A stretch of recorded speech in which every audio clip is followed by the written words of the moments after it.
देखी बार बार एक प्रसंग आवेला, जैसे पुष्प बा, फूल बा, सुमन बा, एके में अंतर बा, एमे अंतर जानी के में का अंतर बा। सृष्टि में देखी जैसे रउआ ई बार बार ये प्रश्न के सुनत होखो कि पुष्प का हो, सुमन का हो, आ फूल का हो। देखिए प्रसंग जन बा बढ़न बा, रुआ जाने योग्य बात बा। रुआ ये बात के जब जानब तब न एकरा के अंतर जानब जी। तो रुआ एकरा के पहले गौर से सुनी।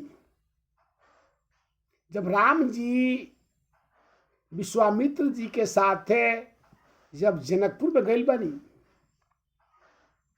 तो जब जनकपुर में गइल बानी तो ओइजा प्रसंग आइल बा, सकल शौच करी जाई नहाए, अनित निवाही मुनि न सिरनाए। राम जी या लक्ष्मण जी दोनों भाई कहाँ गइल लो? तो सवेरे नियम दिले बा। हमनी के तो नियम बदल गइल बानी, हमन के संत समाज में तो खैर नियम बा, लेकिन ई संसारिक जीव खतरा, गारहस्थ जीवन खतरा, ई नियम बदल गइल बा। ई नियमे नहीं रह गइल। का नियम हो गइल बा? तो रउरा न सूते के समय बा न जागे के समय बा, दोनों समय बदल गइल बा। भगवान रामचंद्र जी के ई नियम के जन बा, गोस्वामी तुलसीदास जी एकरा के रामचरितमानस में अंकित कइले बानी। का?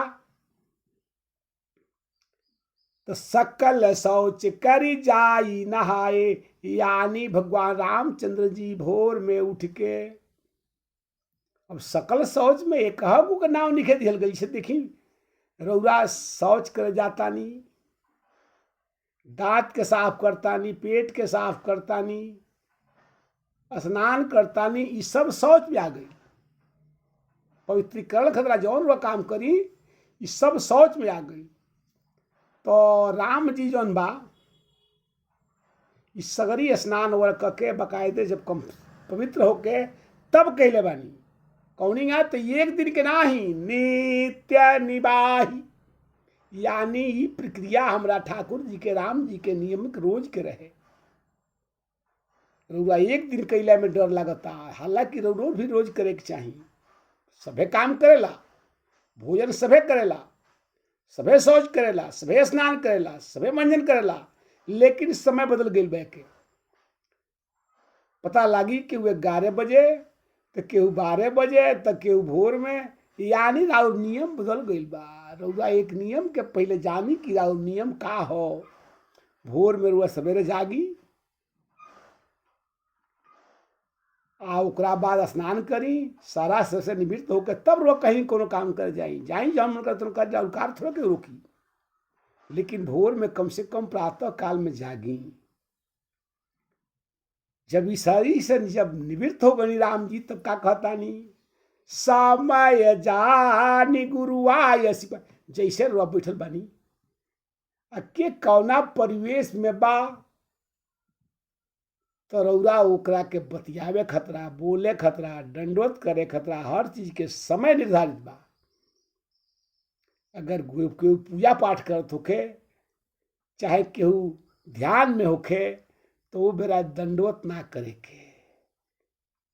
ऐसे कि रउरा दंडोत कैला से भी हो सकता कि ओकर ध्यान टूट जा। तो राम जी देखतनी, बाबा लिखते गोस्वामी, समय जानी गुरु आयसु। जब समय जब आ गई, यानी मुनि जी के ध्यान टूटल, तो राम जी लक्ष्मण दोनों भाई दंडोत कैले वालो विश्वामित्र जी के। तब कहल लो, आदेश लिहल लो कि सरकार पूजा करे के बाद तब पुष्प के आवश्यकता पड़ी, तो सरकार पुष्प के ले आवे खतरा हम लेके जाई जा। आदेश धरे वाले विश्वामित्र जी, विश्वामित्र जी के आदेश मिलल बा। का? तले न प्रसून चले दो भाई। ये पर ध्यान दी, राम जी कहाँ गइल बानी? तो प्रसून लेके गइल बानी, ले आवे खतरा गइल बानी। विश्वामित्र जी के लग से कहाँ गइल बानी? जनक जी के बाग में। तो प्रसून लेने के लिए प्रसून पुष्पे कह जाला। लेकिन जब गैल बानी तो उजा बगीचा कैसे रहे, यहाँ के पुष्प के बाग कहाँ रहे, कौनी आ रहे, तो जहाँ समझी कि बसंत ऋतु जौन बानू, समझी कि बसंत ऋतु जौन बा मोहित होके जनक जी के पुष्प वाटिका में स्वयं जौन बा बस वास करत होखे। काहे से काहे न करी, जहाँ रिद्धि सिद्धि, जहाँ माता याद शक्ति लक्ष्मी जी जहाँ विराजमान बानी, जहाँ याद शक्ति स्वयं दुर्गा जी विराजमान बानी, माता पार्वती, उजा बसंत ऋतु के रहल स्वाभाविक बा। राम जी जब घूमता नहीं, जहाँ राम जी जाई तहाँ के ना जाई। रउरा बताई जहाँ प्रधानमंत्री चली आवे, और प्रधानमंत्री जब ना गांव में प्रधानमंत्री के भाषण होखे के बा ओजा, तो ओजा के ना आई। सारा विधायक विधायक यहाँ तक ले सारा कर्मचारी ओजा पहुंच जाइ हैं व्यवस्था में कि प्रधानमंत्री आज एक दिन खतरैया होतड़े। तो जहाँ ब्रह्मांड के अखिल ब्रह्मांड के नायक स्वयं राघवेंद्र सरकार जना बगीचा में आयल बानी, ओजा कौन चिना रही। राम जी घूमत आनी, लेकिन देखी राम जी के इतना अखिल ब्रह्मांड के नायक भइला के बाद भी राम जी के जन्म अंदर जनबा कितना जनबा शीतलता बा, कितना पवित्रता बा, कितना न्यायपूर्ण ढंग बा यहाँ के। जहाँ भांति भांति के पुष्प बा, लेकिन राम जी सब पुष्प के नहीं खिलित। सारा पुष्प के आवश्यकता नहीं खे। जैसे पुष्प जन बा उहे पुष्प के बैरागी भी चढ़ाई, उहे पुष्प के कामी भी चढ़ाई, उहे पुष्प के जन बा संसारिक चढ़ाई। लेकिन हमें दिले बानी के कौन पुष्प के चढ़ाई, पुष्प के बेरा बदल जाला। जैसे लड़का बा तो लड़को तो आदमी हो, आगे जाके मनुष्य हो आदमी होई, वृद्ध बा हो आदमी हो, मानवे हो, जो जवान बा मानवे हो। लेकिन सबके एक ढंग से ना कहल जाई जी, राउर भाषा बदल जाई। छोट बात ओकरा बालक कहो, और बूढ़वा के बूढ़ जे हो गई ओकरा के बूढ़वा के बालक कहल जाई तो ओकरा बाउर लागी नू, आ जवान जे बा ओकरा लैया कही तो बाउर लागी नू। लेकिन उहे हो यही लिखत आनी बाबा कि राम जी कहाँ गइल बानी, ले न प्रसून चले दो भाई। लेकिन जब ओजा गइल बानी तो जब पुष्प लेबे के बाद, यहाँ का भाषा बदल गइल बा। पूछत ने ओजा का, तब चहुदिसी चितई देखी मालीगन, लगे लेन दन दल फूल मुदित मन। राम जी लेले बानी का, तो फूल लेले बानी, लेकिन एगा नहीं लेले। रउरा इतना बड़ा सरल से बोहनी अब पट दे जाके अब फूल जौन बा तो तूर ली, नियम ना हो। जैसे केहू अपना दरवाजा पर अगर एगो पुष्प के वृक्ष लगौले बा तो रउरा ओकरा फूल के बिना पूछले मत तूरी। अगर तुरंत आनी तो कहीं न कहीं से दोष बा। पुष्प लेबे खतरा, रउरा पहले ओकरा पुष्प के लगाए वाला जे माली बा चाहे जी लगौले बा ओकरा से पूछी कि हमरा एगो पुष्प लेबे के बा। हम नहीं कहत, स्वयं रामचरितमानस में राम जी माली के देखतानी, राम जी के सामने माली के विशारत का बा। राम जी के इच्छा करी हुआ चली आवे, लेकिन राम जी का कहता नहीं तो ये बगीचा के पुष्पवाटिका के माली जौन बा ओकरा वो अधिकार बा। तो ओकरा से पहले पूछी, चहुदिसी चितई पूछ, चारों तरफ यहाँ का घूम घूम देखता नहीं कि पुष्प हम कौन हमारा लायक बा। लेकिन फिर भी वहाँ का माली के जोहता नहीं कि माली से पहले पुष्प मांग ली, ओकरा से आदेश ले ली, ऐसे कि ये बगीचा के जनबा उत्तराधिकारी उ माली बिया। आज जब माली से यहाँ का आदेश लेनी तब बाबा लिखता नहीं कि लगे ले न दल फूल मुदित मन।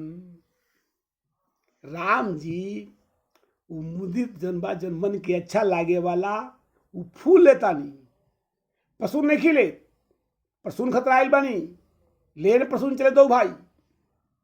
लेकिन राम जी का लेता नहीं तो लगे ले न दन फूल मुदित मन। यह रुआ जिंदगी की कथा हो, ये पुष्प कथा मत बुझी, रुआ जिंदगी की यह कथा बा।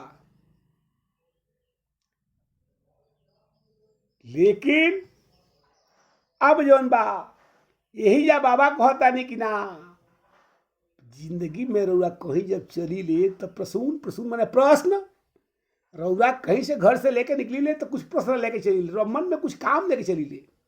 प्रश्न की मैंने हम रह के हर चीज चाहिए, चाहे इस चीज के उपाय चाहिए, प्रश्न है प्रसून है।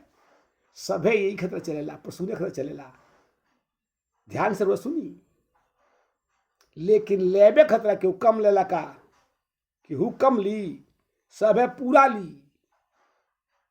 फूल के मतलब का भाई, फूल कोना के पुष्प कहला आगे वो सुने के मिली, पहले सुनी एकरा के।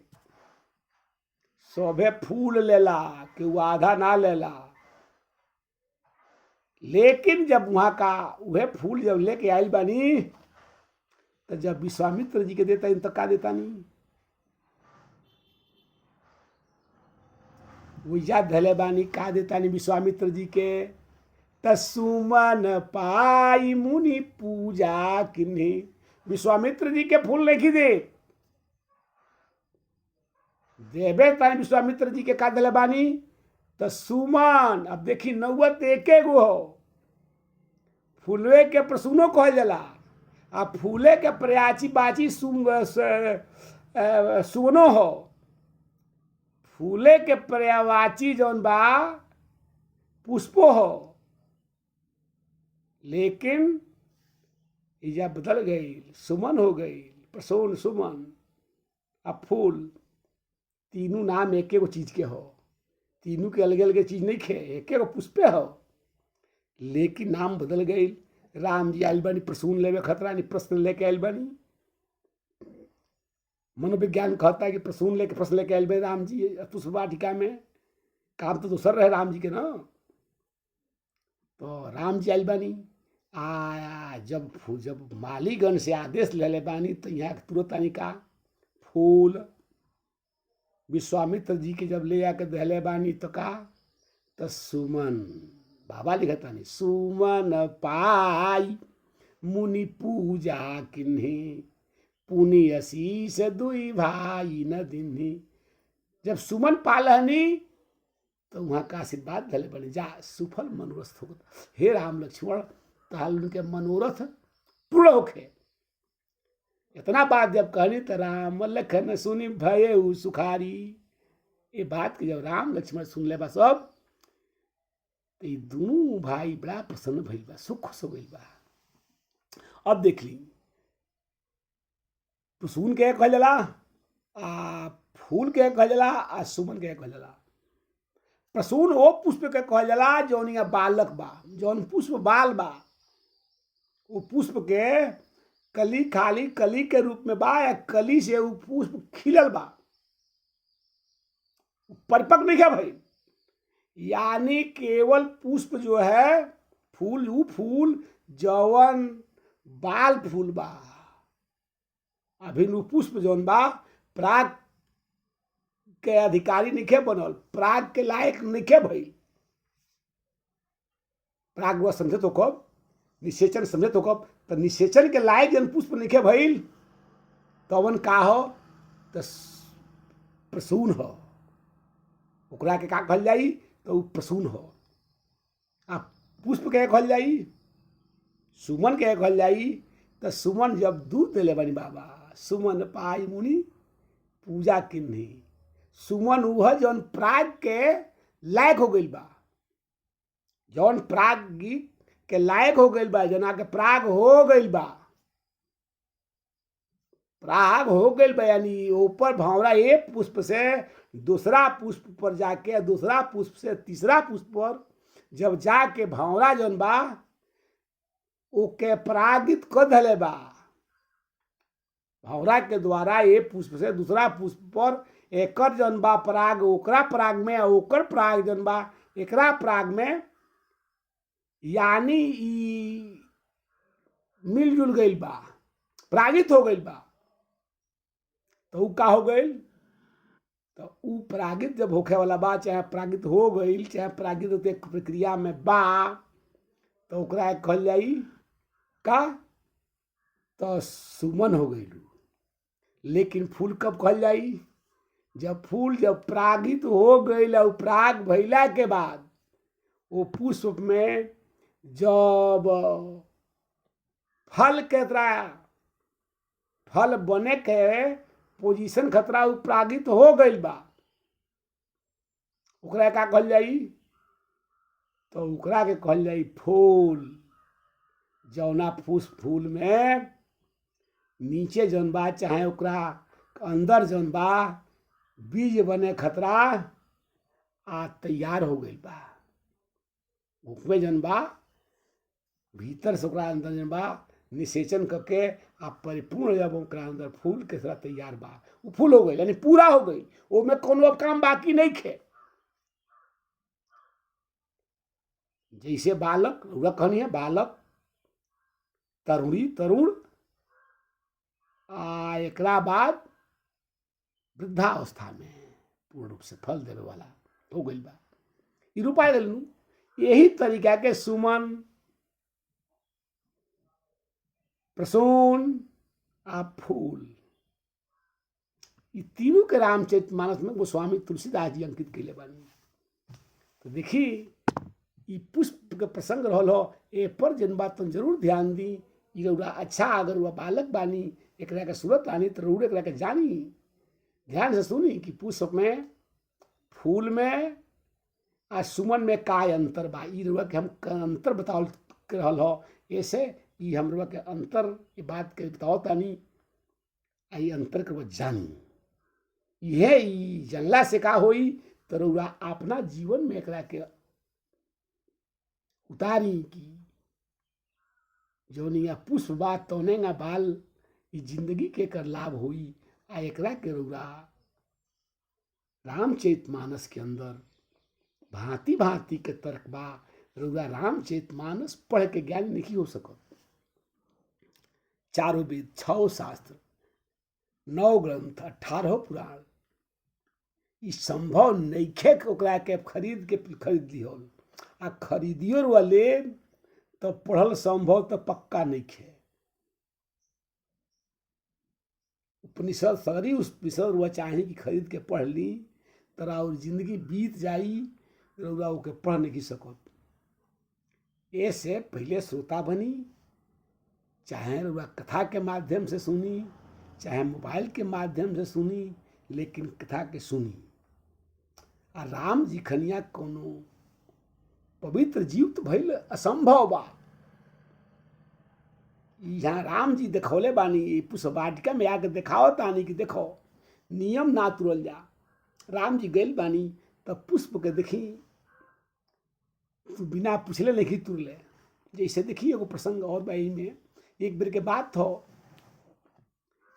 केहू जन बा पूजा करे खतरा गइल आ बिना पूछले चुरा के फूल जल्दी जल्दी तुरे लागल। भाई तुर जाओ तानी तो माली जौन रहे जे मालिक रहे, कहले भाई के हो कहे तुर जा फूल? तो कलश के फूल चढ़ाओ तानी, कहले केकरा के चढ़ेबो? तो जब केकरा के चढ़ेबो तो कहले भगवान कृष्ण के चढ़ाए। तो कहले ले जा चढ़ाव तू भगवान कृष्ण के। तोहार भगवान जन बा का बड़े, तो जब तोहार भगवान चोरी कैले बड़े तो तारा चोरी कैले में कौन परेशानी बा? ले जा कृष्ण भगवान चढ़ जाई। रुक के पूछलस कि राम जी के अगर चाहे कोई तो कहले राम जी बताओ।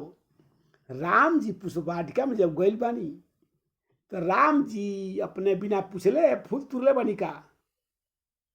जब राम जी फूल नहीं तुरले तो राम जी बिना पूछले फूल और तुर के ले जातानी और चाहे तो राम जी के स्वीकार करो, रामो जी के स्वीकार ना करो। ऐसे देखी ई रउरा जन बा हर हालत में